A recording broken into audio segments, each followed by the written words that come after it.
Good morning. And a very good morning. Episode 43. So Your age.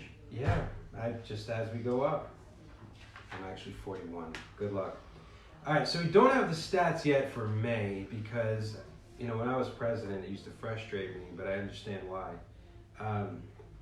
Realtors take a while sometimes to put the sold status in for things that have closed in May. Mm-hmm. So it usually takes like a good 3 to 5 days to get an accurate idea of what occurred for the month before. So I know there's a couple companies out there that put stats out. They're jumping the gun because they're not getting all of the actual up-to-date for that month's stats. Got it. But we could talk about your weekly stats. Yes, let's talk about it, Davey.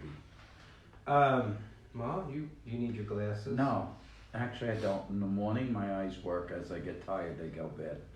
7933 is the number of single-family homes available in Las Vegas. Just single family.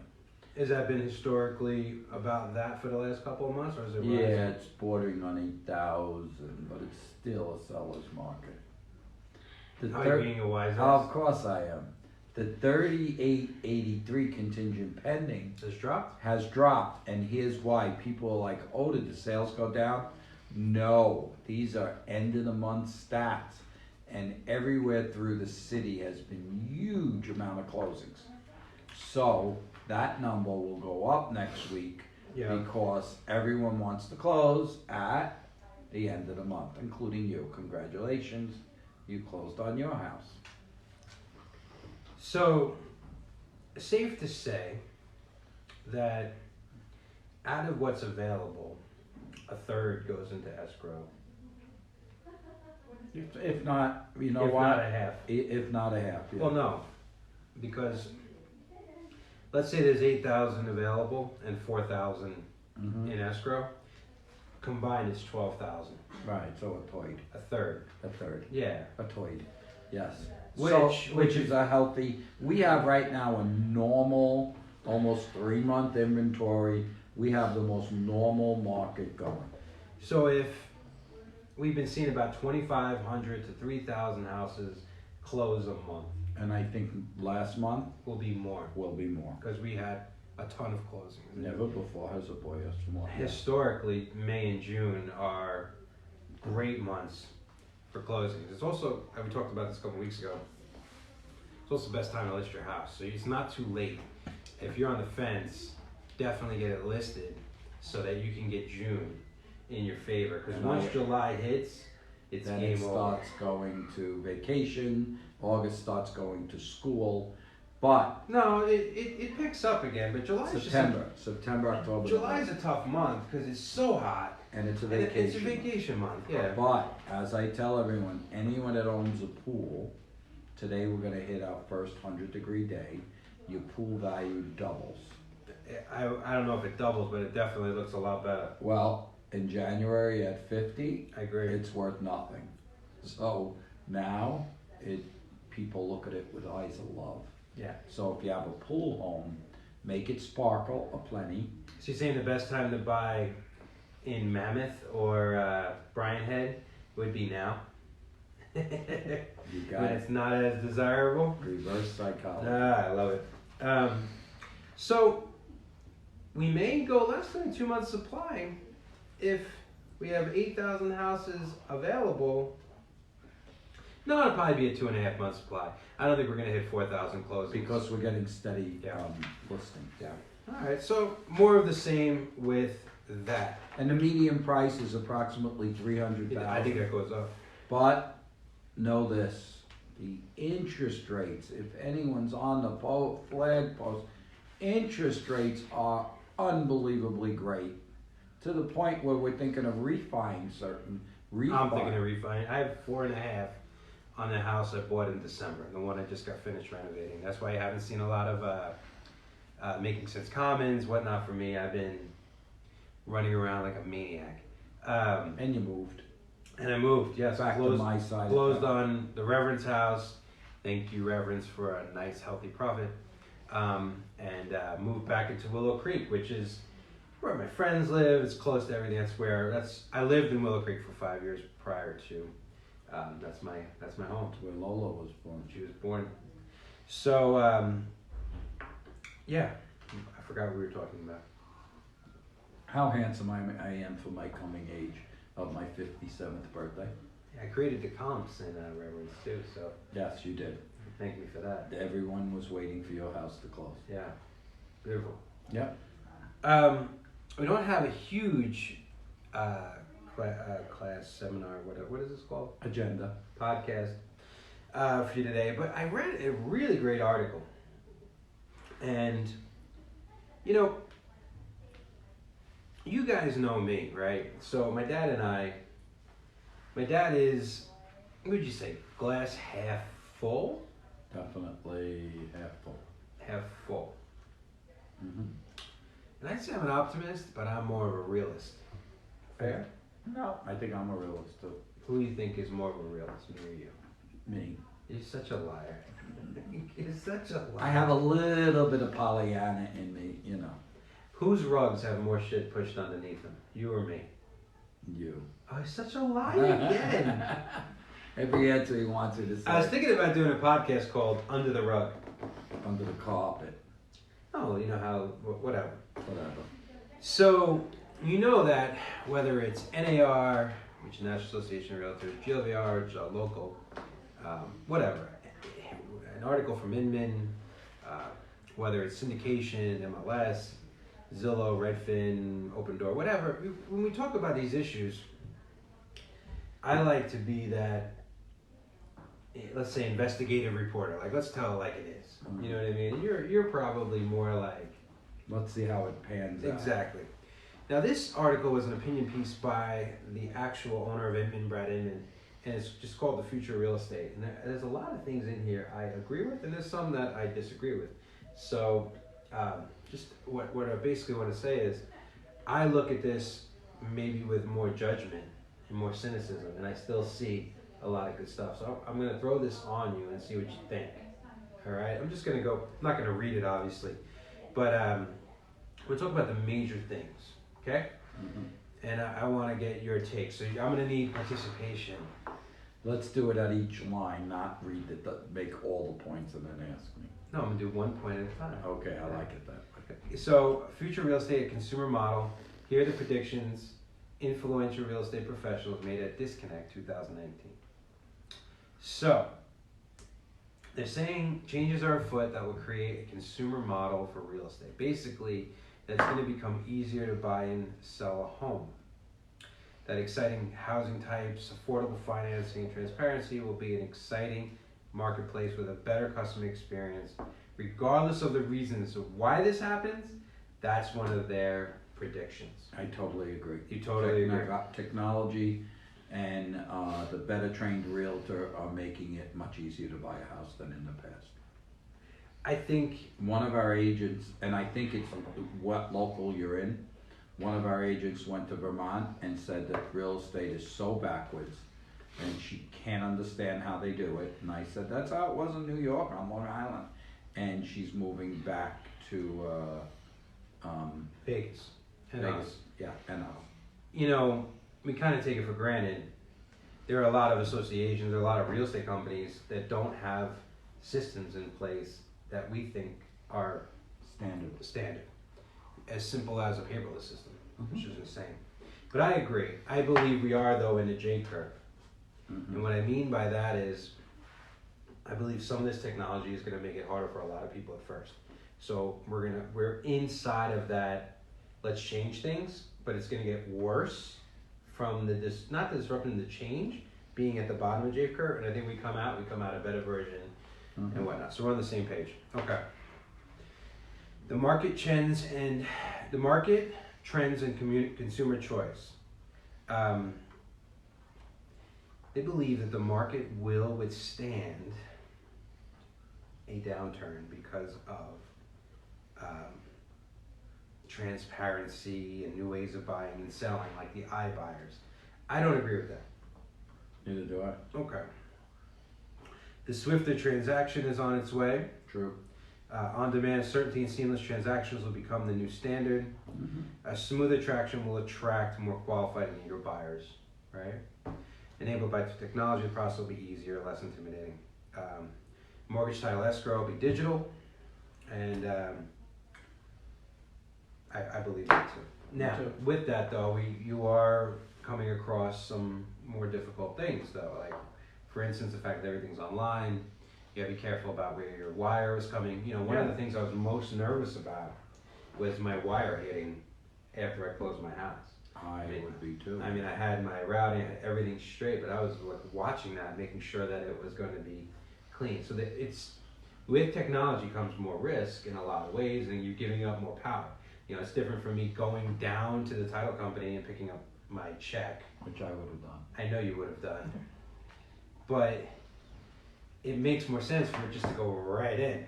I agree. You know what I mean? Except if the wire is intercepted. Well, for instance, here at our company, we pay checks through email. So it's more efficient. I mean, on any given day, what do we sign? Like 40 checks? I mean, we'll have 20 checks come in, and then your teams with multiple checks. Imagine if each person had to come pick up the check. Remember we had that? It's a less efficient way of doing business. I only said with the large sum that you transferred over. It's a little scarier. I agree with that. Okay, shifting roles and new business models. So we're seeing that right now, though. You don't think EXP is a new business model? Yeah, let's talk about EXP. But you want me to read it real quick? Yeah, go ahead. The quality of agent services will improve. The number of agents will decline. Those who thrive will work off big platforms and perform a range of services. They will be rated and ranked by the consumer, which I know. Double-edged sword with that. Adding to a more transparent marketplace, rating services will be reformed to better capture true consumer opinions of performance. Thank you, Brad Inman. Just to go on that, you know, I got a little BS. I'm not even going to get deep into it, but these rating systems are very difficult to verify. And in the past, it's like Yelp. And I know you're not super tech savvy, but you go on to Yelp, right? I know all about Yelp. Okay. I went and booked a reservation online for dinner tonight, and I read all the Open Yelp. Table?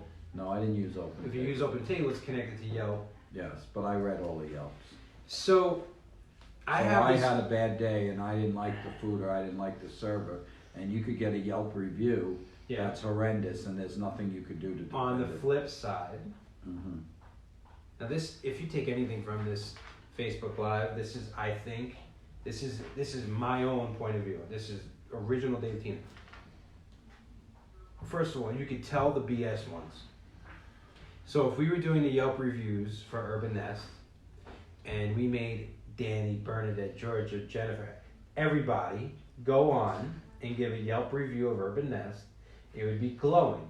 But then you could see, like, when you read the Yelp reviews, you'd be like, oh, they have the freshest oysters, and they must be only less than 24 hours. You know which ones are BS. I like the bad Yelp reviews. You want to know why? Because Psycho saying?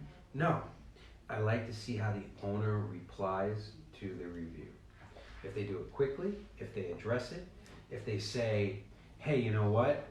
We serve 800 people a week, and this only happened once. We gave a free dessert or whatever. Like, I like to see how they respond, because I don't trust a perfect 500 reviews. I don't trust that. Mm-hmm. I don't think, you get where I'm going with that? I like to see, don't get me wrong, I want to see 4.5 stars or 4 stars. But I don't want to see 5, because if you look, for instance, if I didn't know anything about Vegas and I'm sitting right here and I put on Yelp right now, where should I go eat? It's going to send me to the Olive Garden, right? Because it's the most... And that's where you belong. Or it'll send me to Maggiano's, which is a little bit better.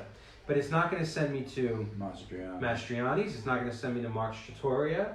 It may not send me to Roma Deli, right? And I believe that's the problem with these online rating systems. It's the people who are the most corporate, and the Feeding most well known, Right. getting the 5,000. It's like the tourist trap almost, or the corporation, rather than the ones that are just crushing it. And your reputation to being a good one without being on Yelp. There's agents that aren't on, getting Yelp reviews or, the reviews, and they're phenomenal agents. So we can't judge our life. Of course, by that. of course. But I know, this is a little aside, but I think this is important.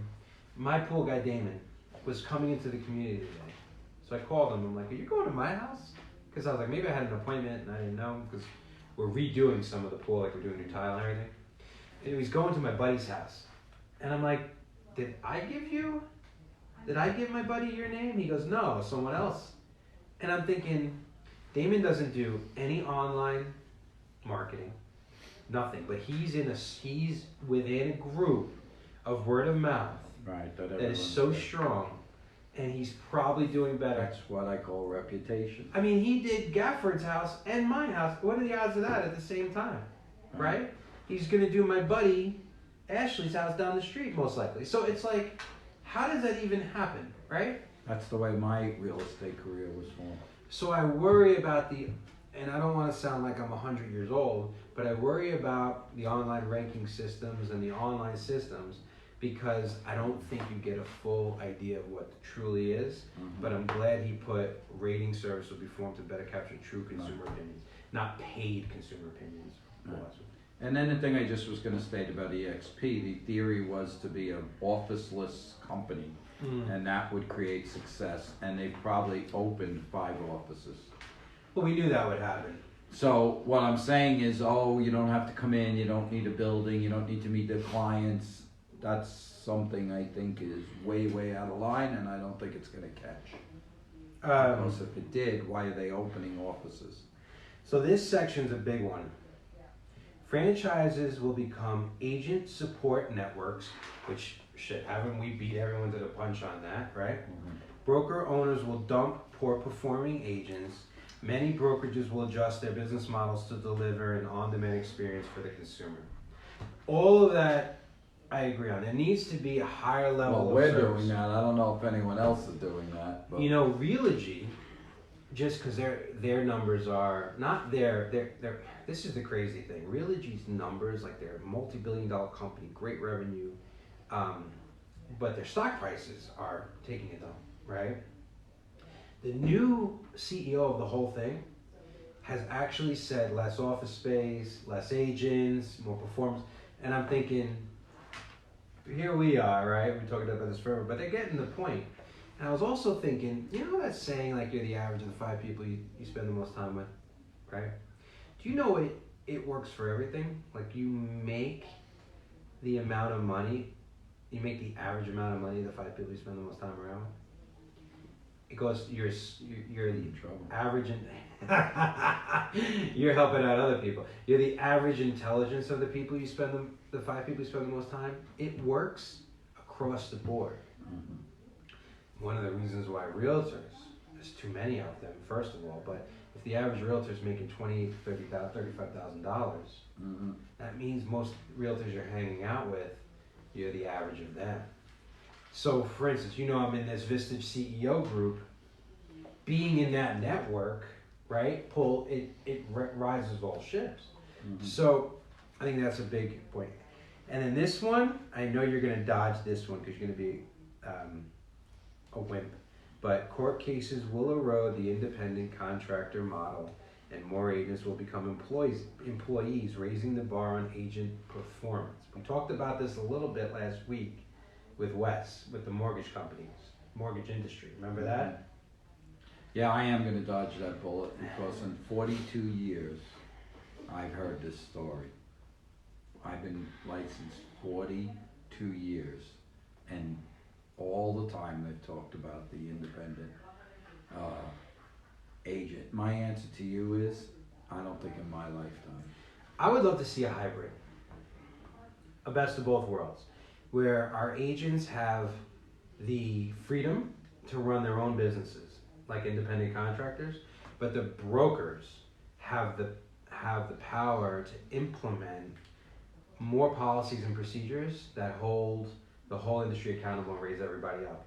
I think the agents that are doing good business would love to see that, because if you look at it, we're all in it together. The most frustrating thing is when you're doing a deal and your brokerage and you as a realtor, you're doing it right, and then you see what comes out. Well, on the other I was side. gonna say I like the ethics and performance end of that. But I believe the majority of poor performance in real estate is ignorance and not fraud. I believe the problem with it is laziness. But I do hold the brokers accountable. I mean, But if you look at these things, like yesterday, so an agent here had a home inspection. The listing agent's there, the buyer's agent said, yeah, no. And the clients are there. And then the friends of the clients are there to look and do work. And this whole thing's going on and the listing agent's running the show.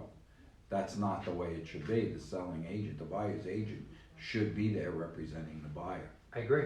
But that's even laziness. on a less, just the way the contracts are being sent over. I mean, you forget. I sign millions of contracts. I see millions of buyers or purchase agreements come through. Just on Angie's business alone, I see what comes through. Well, Something came through. That's why, thanks to the legislative committee, we have raised the bar and the law went through, and there's gonna be more education for brokers, more education required for new agents. What happened with the education for the agents over 70? They felt, and it's been dropped to 65 by the legislature, Tell me. that they need less education because it's a combination. First of all, don't make a blanket statement. It's a combination of age plus experience that you could take less courses. And you heard it here first. That is the biggest bunch of bullshit I have ever heard in my entire life. It is the equivalent of Congress giving themselves raises and holding themselves less accountable. If anything, if you have that much time in the business, you should be taking just as much education, if not more, so that you stay in it rather than lose touch. And Personally, give you an idea, you know what they do in Italy? As you hit 65, you have to take driver's tests more frequently because they want to make sure. Not because you've been driving 40 years and you're a good I driver. didn't suggest it or ask for it because I really could give a damn less. And you wonder why I'm not on the legislative committee anymore. That legislative committee didn't do it. The legislators brought it down from 70 in the requirement. Who brought it to the table, legislative?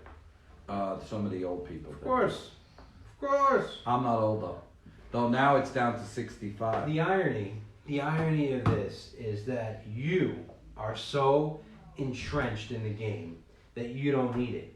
But you're the one who's probably, if I know you probably, because I know you're not allowed to say what side you were on, but if I know you probably were like, this is ridiculous, and you're the one who doesn't even need it in the first place. I digress. Politics.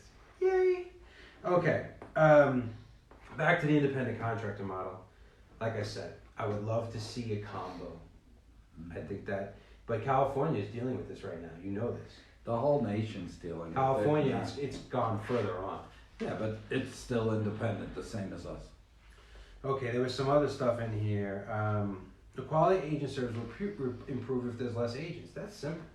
I believe in that.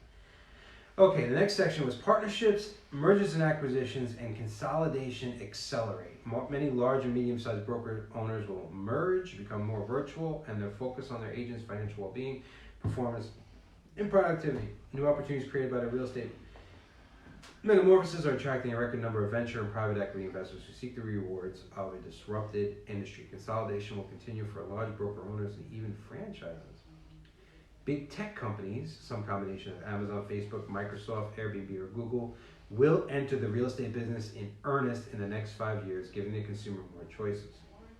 An open technology and data market will replace the closed system that operated for the past 100 years. Lawsuits and Department of Justice will shine brightly on an attempt to thwart tech and business model innovation. Lots to digest here. We already seeing the VC money, the venture capital money going in, right? There's some great players. I don't know if Compass will be able to pull it off, but what they're trying to do, in all fairness to them, I believe is aspirational. They're saying the right things. They have a dynamic leader with Refkin. If they could pull it off, they're true to the process of real estate, because I don't believe that real estate is necessarily broken. It's like any great entity, whether it's government, religion. The framework or blueprint, I believe, is right. I believe after a long amount of time, it gets kind of, I don't want to say corrupted, but it gets really far away from what it originally intended to do. Mm-hmm. No? You don't want to talk about this one? Mm-mm. In open technology, I do believe the MLS is going to be opened up. It's okay. I agree. I think that the consumer should have all the data. Just like they have all the data on the stock market. Just because you could read the stock market doesn't mean that. Okay. Right? I've never been one to hide. I've always believed that transparent data is 100% great. And the first thing, I take this even more personal, and I think I took it from you in a different way. They say financial well-being of our agents. I believe it's the well-being. And I'm not saying we're here to be therapists or coaches on life, but I believe that everything's connected, and that if we do kind of show or help the people that entrust us on better ways to communicate and take care of themselves, that does directly affect their performance in their business. And I believe anything that goes deeper into that is a huge, huge positive. Do you not agree? I do. Am I losing you? No, but I do believe that education, where you were saying just now, I do believe in getting more courses, and will in turn get rid of some of those people that don't want to bother with it, that are laying on the fence like, oh, I pay my dues, but I do one deal. I do believe that the harder education will clear some of them out. I mean, it'll be more inconvenient, but plus the new agents got to take the contract classes. One of the things you're talking about is that contracts come in and nothing's filled out because it's a new agent that does. This now is creating a responsibility, and I think it's a step to the better, not a step to the worse. Listen, I'm not against anything that could potentially help. Just like the, what was the commitment to excellence that NAR did? I called the suggestion of excellence, right? Listen, if 500 people, which I think that's how many people did it, do it, great. I worry about the overall impact. I think it's like a huge overflowing dam and you're putting a Band-Aid on it. The quality of the instructors need to improve. The price that you pay for this instruction needs to rise. These are some of the things.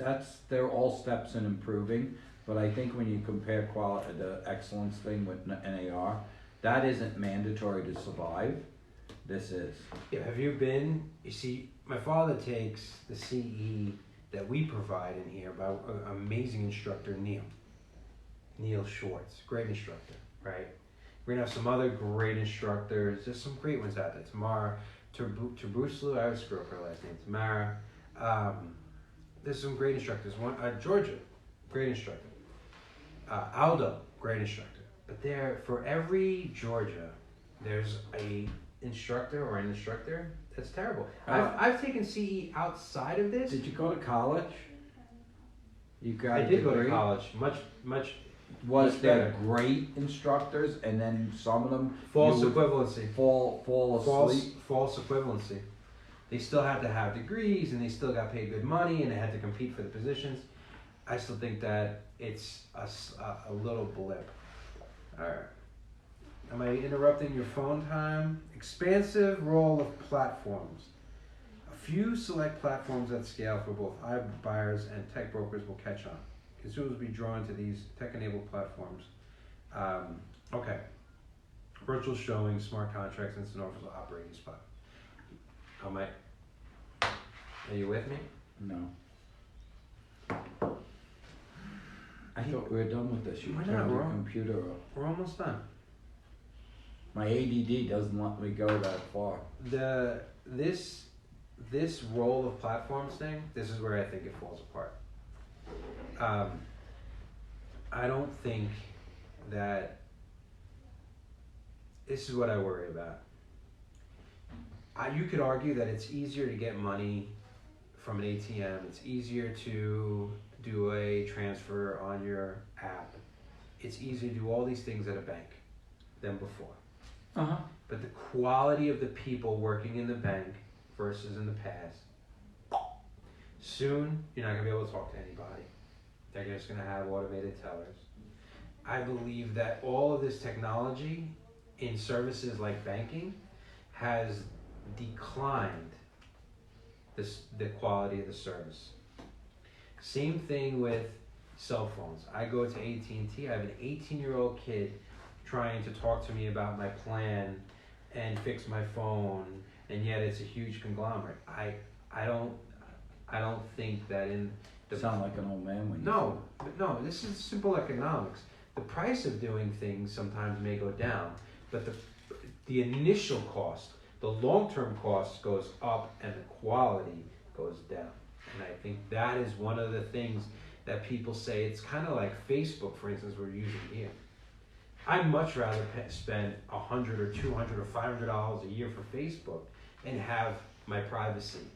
But I know the vast majority of people don't. Right. They don't see what they're giving up in return. Now, social media, I believe, is a great way to get your message out, especially in business and entrepreneur. That's why I'm on it. If I didn't have a business, I don't know if I'd be on social media. You're giving up a lot. Choice. And there's going to be a lot of changes out in the Choice. future. It's choice. So, and then what we didn't talk about before, we kind of just went over it, is what does happen if Amazon, or because Amazon, what if Amazon, you can go on there right now and you can order a service, like come put my TV up or something like that. What happens if it's real estate services going to Amazon? What if Facebook jumps in? What if Airbnb? Now you have multi-billion-dollar companies. They could jump in all they want. It's more than putting your TV up to get you through the deal. I could not agree more. I just think the reason why iBuying has seen a surge is I think the normal citizen doesn't understand what they're giving up. I think that they don't realize the They're money they're losing on the table. And if they ever saw the money they were losing by taking a computer price of your house and then saying it's easy, no open houses, hey, easy, you know, it is convenience. You go to motor vehicle, you wait online. You go to the motor vehicle guy that does it for you, you pay $500. If you're willing to lose the $500, it's very easy. You just go there and pay $500.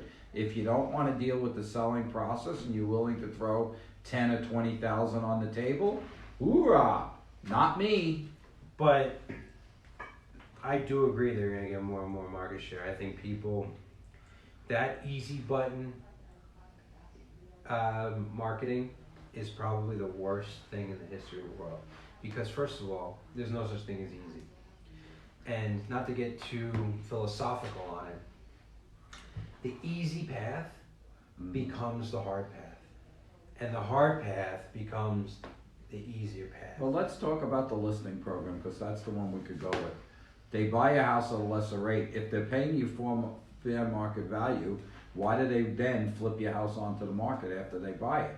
Because there's profit in there that they did not give you, and then they put it on in the conventional way with open houses and realtors showing it, and they get that 10, 20, 18,000, 20 that you left on the table. So, not buying it. I couldn't agree more. Even with Zillow's iBuying. I don't care what company it is. No, but what's interesting is their estimate is not what they use to make an offer. No. Oh, no. On their No, property. because their estimate is high and their offer is low. Exactly. So, there's always been a need for that. Listen, there's the WeBuyUglyHouses.com. There's a distressed seller. I Someone gotta needs to get care out for of it. corporate. I gotta get out. Well worth taking But it less becoming money. mainstream. I mean, I've read so much on this that maybe down the line it'll become a negligible fee, and for the convenience you may do it. But personally, me, I don't see it. Unless they can get it under 1%. Until my house is on the open market and I see, what it's worth. So then, let's be fair. There's one other part in it. My iPad died. Was just about the data and who owns it and the national MLS. We don't have to get into that. But let's talk this one thing about, let's say you're selling your house tomorrow, right? The best way to do it is put it on an open market and have people compete for it. That's pure capitalism, right? But my question is, there is the getting it together nicely, putting it on the market and having it nice every day. There's some inconvenience to this, right? There is. Let's just say. Minimal. How much money would you be willing to give up to not go through the whole process? Nothing. That's a lie. Nothing. That's a lie. No, it isn't. That's a lie. I want the highest dollar. That's a lie. I want the highest dollar for my house. That's a lie. You just asked me. That's a lie. Go ahead. To just say it's on the market right now and I get an immediate offer for my house. That happens anyway if you put it on. What do you think your house is worth today? My house? Yeah. $725. $725. That's what you listed at. That's what you think it's worth. Both. What would you take? $725.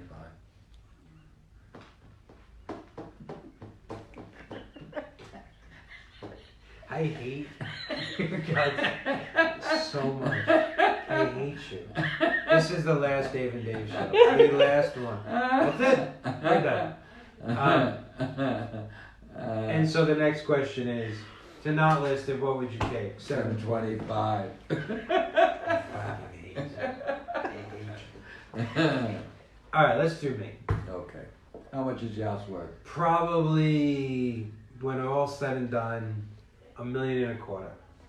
And how much would you take? No, I listed at like 1,299. I take $1.25 million. $1,250,000. $1,250,000. So that's what you take. Yes. Who's on first? But if you said to me, you don't have to do anything, and you get cash within a week for $1,225,000, and you can stay in it. So your convenience is worth $25,000. Off of $1,250,000, it's like a 2% fee. All right, I'll give $1,000 for these.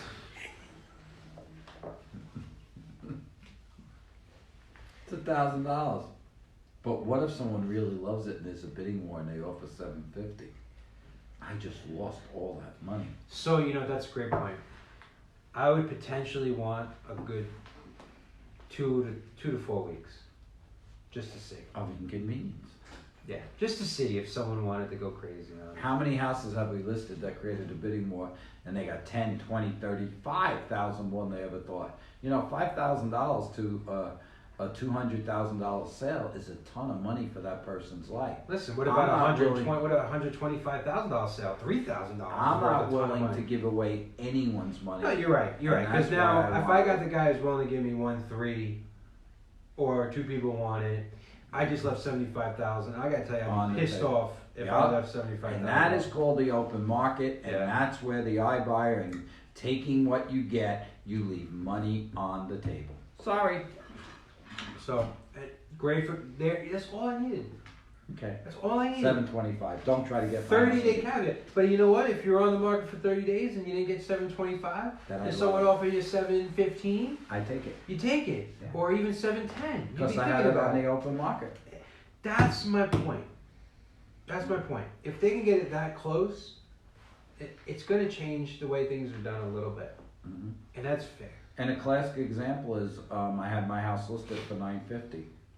An offer came in, and it was $920, and you said don't count on $920, don't No, take it was $910. Don't take it. You said No, count it. no, it was $915. You wanted to counter $925. And you said count $945. You already know you're willing to go down to $925. Why Right. don't you just go for $940? And I got it. You got it. So that you made me $15,000 to $20,000 that day. That's the benefit of a realtor. That's the benefit. You were my realtor because I was Emotionally invested. So if I would have took an listing where they said, okay, your house is You would worth, have took 910, yeah, and I would have lost $30,000. There's my answer. Yeah. $30,000, Now, a lot of money. If you owed everyone in the world money, you had another house waiting for you in California, and you needed to get out, the 910, there's value there. Yes, but I still would want it on the open market. Of course. 2 weeks, just give me Of 2 course. weeks of open market. Because then you put it The at only 925 and see if you get 15,000 more. Right. The only time it's worth to do that is when money is a desperate thing, and you have to have the money yesterday. Other than that, So before we bring on Bettina, let's wrap this with a bow. There's always going to be change. You have to be able to adapt and innovate, no matter what. Mhm. We're on page there. Totally agree. Also, this is high level, macro, big picture stuff. It's easy. This is something totally different. It's easy to put yourself in this like sense of scarcity and fear. Fair? Because there's no control, which if you think there's control, that's an illusion, right? I deal with that all the time. It's all illusion. At the end of the day, you got to see what's going on around you, but you can't control all the cars on the road. You can only control your car, how you drive it. You got to be aware of what's coming. Watch all the other people not hit you. Of course. But in real estate, or for instance, in real estate, if you want to do 25 transactions, focus on your 25 transactions because there's 100,000 opportunities to make it, and you only need 25. If there's 15,000 realtors in Las Vegas, what, 20 in the state and 1.25 million in the country, we're only focusing on 500. That's our people. How is it going to affect our people? So know what you need to do, and then you can kind of drown out and turn off all the noise around you if you're just focusing on it. But still be aware of what's going on, but don't let it consume your life to the point that it prevents you from doing your own game. If I'm so focused on what the next company's doing, I'm not taking care of 420 people, right, or 500 people. So Sorry. that's that. All right, Bettina, come on in. How long have we been going? A long time.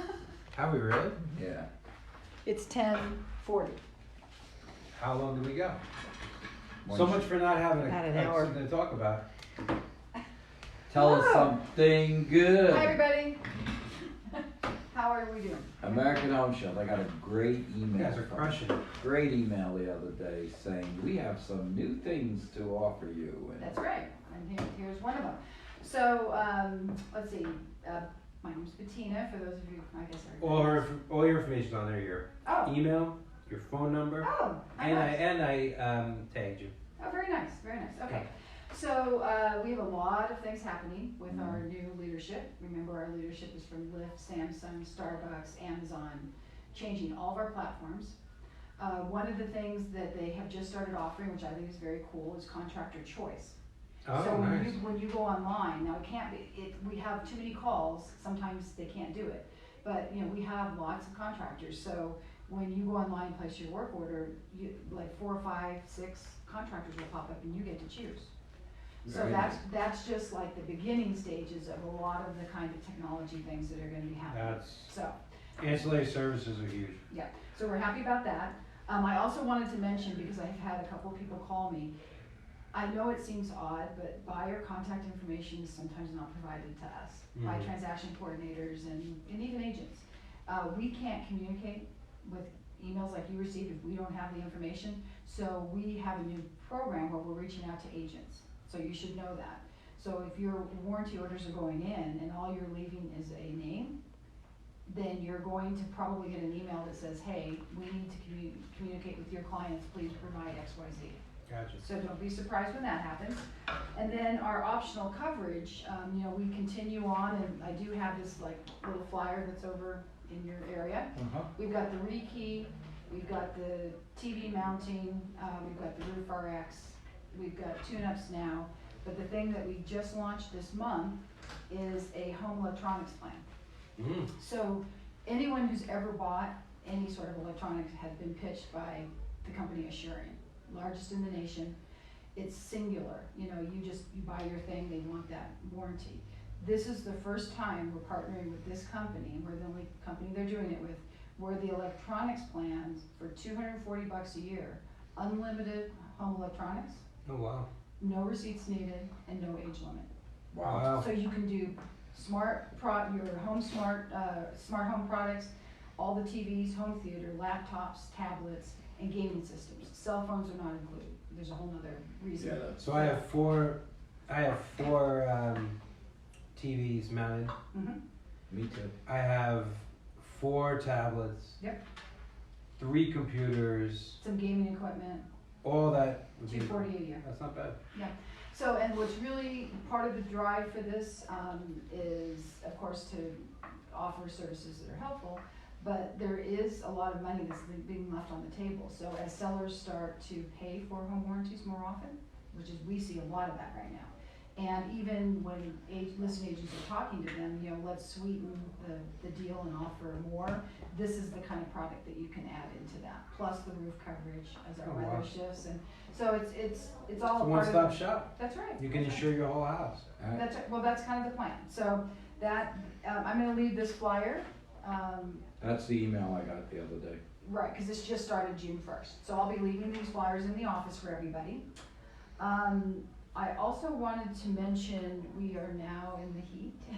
It's taken a while to get there, and it's a Today's the first day. double-edged sword for me, because I have allergies, so I've had prolonged allergies. I think you probably I have got too. my Kenalog steroid shot yesterday. Yeah, but once it gets hot, they go away. Yeah. So, but anyway, claim resolution is here. I'm here to help anyone who has an issue with American Home Shield at Urban Nest. What I suggest doing is sending me an email. I always return my phone calls and my text messages, but even like on a day like today, it's gonna be hard with what I have going on to be responsive. So if you can send me an email with the property address, the name of your client, and a brief description of what the problem is, I can get that assigned to a claim resolution specialist immediately. Awesome. And there's a little delay in there, so that's my suggestion. I know people get really frustrated if they're texting me and calling me, but if I have appointments like this, I can't drop everything that I'm doing, listen to what they say, write it all down, put it into an email, and send it on. You don't have your Superwoman outfit on No. under that? Just do an email and send it, and call. Yeah, well, yeah, the email, it triggers me, and I can just send that, if it's a full email, I just send it on, and it gets assigned, and then my claim resolution team reaches out to your client. And they work with them until resolution, and my job is to keep you kind of updated through the process. Beautiful. Okay? So that's kind of That's fast. I know what. it? Can we bring in Ella and Lola just for fun? Yeah, of course. And while we're waiting, I did do a breakfast with Bettina thing here. Yes. I am doing a home cooked kind of breakfast every other month. My intent with that is to just be here to answer questions. There's no agenda, no RSVP necessary. Just kind of a thank you, nice thing to do, and then I'm here for a couple of hours to answer any Answer questions. any questions? And I ate those eggs and I ate those sausages and everything else. I don't even know what's been going on. Oh, look who's here. Oh, what is going on? What is going on? Happy birthday to you. Happy birthday to How's that happen? Happy birthday to you. Wow, M&M, a Twizzler, I'm in. I also got you your favorite M&M. Oh, thank you. I want to draw. Go for it. Dad. I gotta blow out the candles. Hey!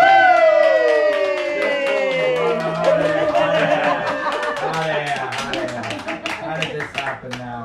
So Pop's birthday is on June 9th, Yeah. but we wanted to. You're 69 years old today. Or 67. Oh. Was born I at knew that. Yes, you did. So this is Lola and Ella. They all know us. I've never met them before. Happy Your birthday. eye, Daddy. Hers was very creative, Lola's. I mean, look at you have to pull the Yeah. tag. I mean, I thought that was very creative. How about if I go like All right, are we still going here? We are. All right, let's roll that up. Thank you for our last episode. Beautiful. Episode 43. Happy birthday You're fine. to this And guy. I'm right here. Take care. Have a good day. Oh.